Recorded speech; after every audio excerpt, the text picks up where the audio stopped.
Hello and welcome to Barber Piano Service in Colorado Springs. My name is Richard Barber. I'm a registered piano technician with the Piano Technicians Guild.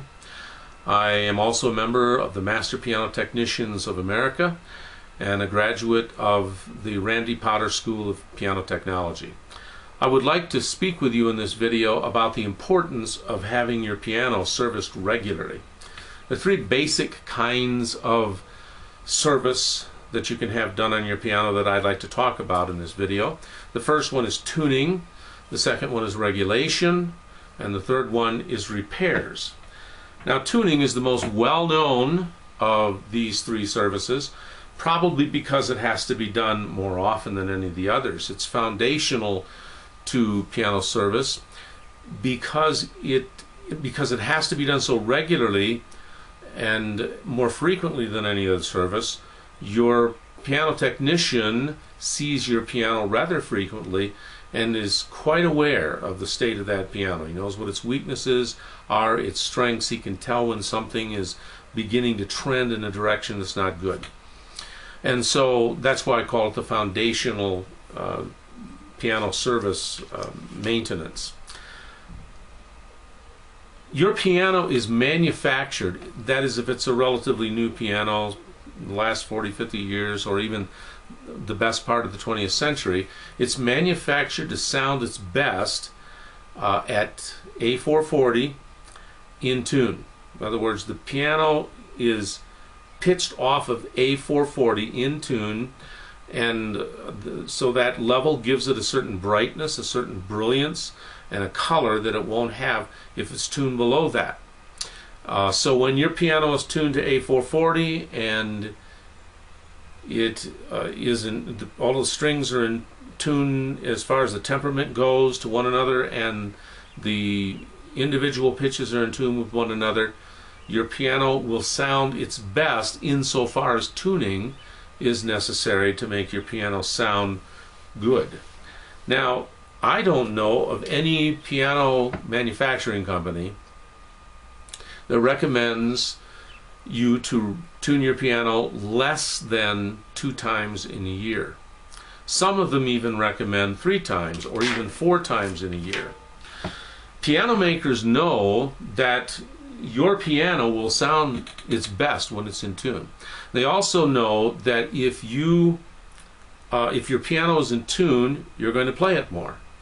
And they also understand that if your piano is in tune and you play it more because you enjoy it more, you're going to enjoy their product, and that's going to make them happy. That's going to build reputation for them. Now, many makers are so serious about this that they even include free tunings during the first year of your ownership of a new piano. Of course, a used piano, that isn't going to be there, but if you buy a new piano, say a Kawai, you're going to get a certain number of tunings that are thrown in with the deal. And I think that's probably because they want you to use your piano or get used to your piano in tune, sounding its very best. It's very important to the piano manufacturers that your piano be in their home, or rather in your home, tuned to A440 and in tune, and you enjoying it. So you see that the people who make pianos look at piano tuning as extremely important, and they would like you to look at it as extremely important too. I personally recommend no fewer than 2 times a year for you to have your piano tuned. For more than one reason. Not only does it keep your piano sounding better, but it also keeps your piano technician alert to any problems that may be arising, more so than if he tuned it every 2 years or even every year. So let's talk now about regulation. That's kind of a mystery term. It's a little bit cryptic to some people, and they wonder what it's all about. Well, I suppose the best way to talk about regulation is to talk about the symptoms that your piano may exhibit when it needs regulation. The first of these is that when you're playing your piano, many of your keys, or maybe all of them, play differently than all of the other keys. We want every key on the piano to work as closely like every other key of the piano, so that when you play it, you can expect a certain result. And one of the things that we do in regulation is work on that uniformity of action. Another thing that you might notice in your piano when it is going to need a regulation is that your keys are not level. If you were to look at your keys from eye level, if you got down on your knees and looked at the keys of your piano from eye level, you might notice that one key is higher than another, and then the next key might even be lower, the next key might be higher than it should be, and as you look along the full length of your keyboard, you see that there's a great variation in the heights of those keys. Now, many people think that this is just a cosmetic thing, and of course there is a cosmetic value in your piano having a level keyboard, but it goes far beyond mere cosmetics in that the level of your key will determine how that whole action that is set in course by your key is going to determine how it works, how it plays. If you have a key that's a little lower, maybe you can pan down here to the keyboard. I don't know if you can see my finger here, but say you have a key that starts a little lower. Then when you play it, it doesn't have the same distance to travel, your action doesn't have the same distance to travel, and the key is not going to, rather the hammer is not going to function the way it would if you all of your keys are at the same level. So that's a very important thing to look for. If you see that your keys are at different levels, you know that you probably ought to be talking to your piano technician about it.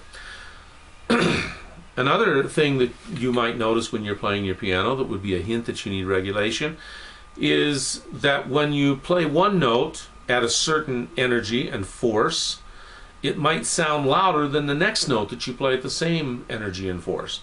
That ought not to be. There are a number of things that can cause that. Some of that is not regulation. Sometimes it can even be in the hammer itself. It might be a little soft. This hammer here might be a little softer than this hammer, and so this one will make a lesser sound than this one.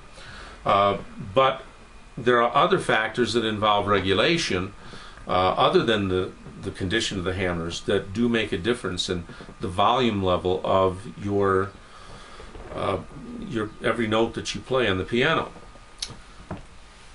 A third, or rather a fourth element that you might look for when you're trying to determine if your piano needs to be regulated is that some of your keys play most of the time, but not every time.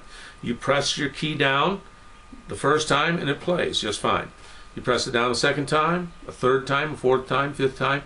Maybe all those times it plays just fine. And then you press it down and suddenly it doesn't play. Why is that? Most of the time that's a regulation problem and can be taken care of by your piano technician in a regulation service.